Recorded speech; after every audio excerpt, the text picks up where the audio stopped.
and welcome to the first of our short films on negotiation. In this film I want to set out some introductory definitions of negotiation and to get us thinking about what we make of those definitions and also thinking about our own lives and how we are all in fact negotiators. William Ury, one of the writers on negotiation, one of the authors of a very famous book that we'll be referring to, Getting to Yes, says every negotiation is different, but the basic elements do not change. And we'll be pursuing a look at those basic elements later on through a series of further short films. For now though, let's think about different forms of negotiation and think about whether the basic elements are in fact consistent through these different types of negotiation. Negotiation is something that we all do in our personal relationships, for example, thinking about getting the kids out of bed or persuading somebody to make the dinner for you or who's going to do the dishes or walk the dog. So in our domestic environments we are negotiating all the time. Indeed, the fact of setting up a relationship in a household and deciding whether to spend the rest of your life with someone arguably is in itself a negotiation. We're also negotiators out there in the marketplace as consumers, whether for something significant, very significant, such as property purchasing, or just as ordinary consumers going about transacting for goods and services. In the workplace, we are negotiators, whether as co-workers, whether as managers, whether as trade union representatives or human resources representatives. We play a role formally or informally as negotiators there on a day and daily basis. In the extreme circumstances of hostage taking and crisis, we can see the skills of the negotiator being very, very precisely and delicately put. I have a film that I'm going to recommend to you just on police crisis negotiation. And again, you might want to reflect further down the line as to whether the elements of that type of negotiation are consistent with the other forms in which we meet or have seen negotiation. Negotiation is also at the geopolitical level. Here's to less than moderate current players on the global stage. And just to maybe remind ourselves that it doesn't have to be quite as intemperate as current negotiations are being played out through megaphone posturing. There's two earlier negotiators, F.W. de Klerk and Nelson Mandela, who took a very tense situation of apartheid South Africa and resolved through negotiation a peaceful transition to a non-racial democracy there as well.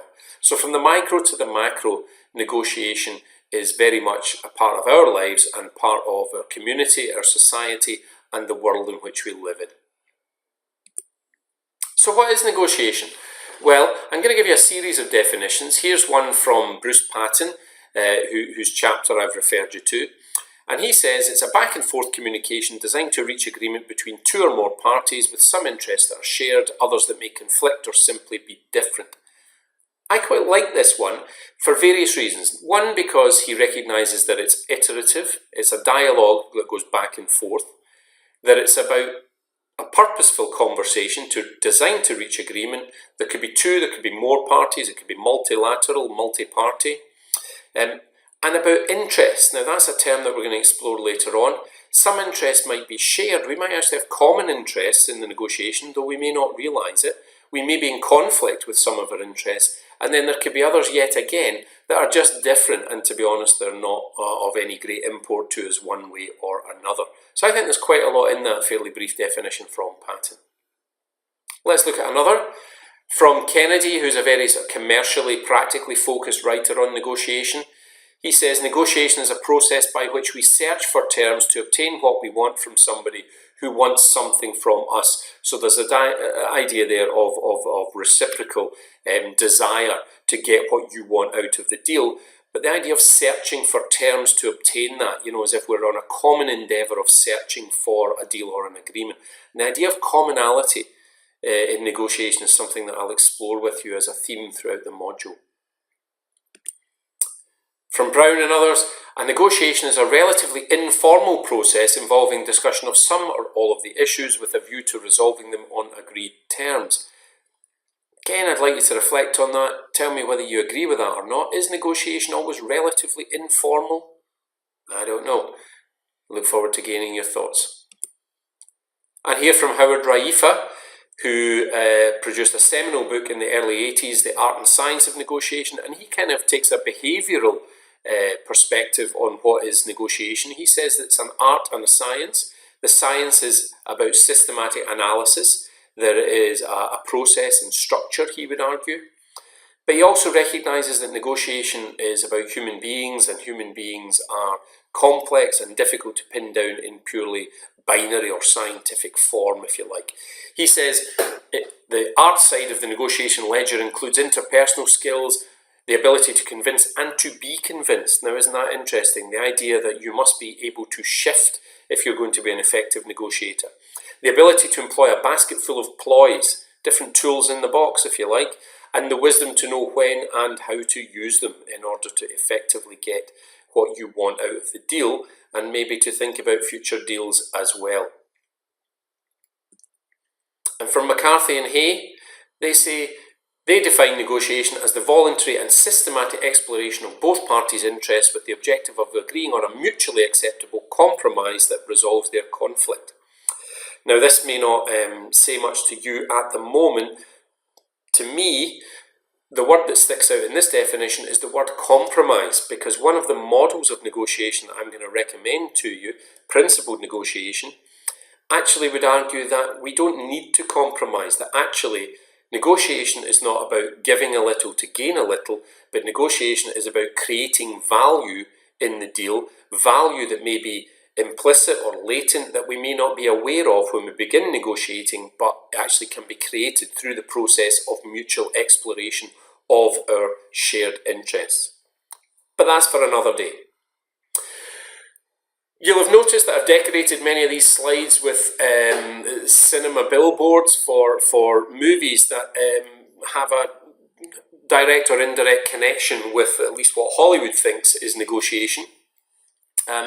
I'm going to post a wee article for you and ask for your thoughts on how you think negotiation is reflected in the movies, and some examples that maybe you can come up with as well.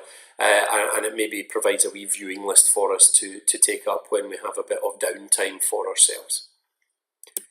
Just a couple of other thoughts on negotiation and what it looks like. Just want you to take away an early point now and bear it in mind that as we study negotiation throughout the module, is that in any negotiation, there are actually two parallel negotiations taking place. Now, most of us are aware that we are negotiating over something, that there is a substance, a thing, whether it's the buying or selling of goods and services, whether it's about our conditions at work, whether it's about who gets to control a territory on the planet, etc., etc., etc. There is a subject under discussion, and that's what we're negotiating over. Equally important and worthy of our consideration, and equally worthy of negotiation, is also the how of the negotiation. How do we go about this dialogue? How do we go about this back and forth communication? Is it, for example, face-to-face? Is it through correspondence? Is it direct or is it through agents? Who gets to sit in the room? Is it single or collective? Who else is affected by it? How often do we meet? Over what period are we negotiating? And so on and so forth. And the process of how we negotiate influences the likelihood of success in the negotiation itself.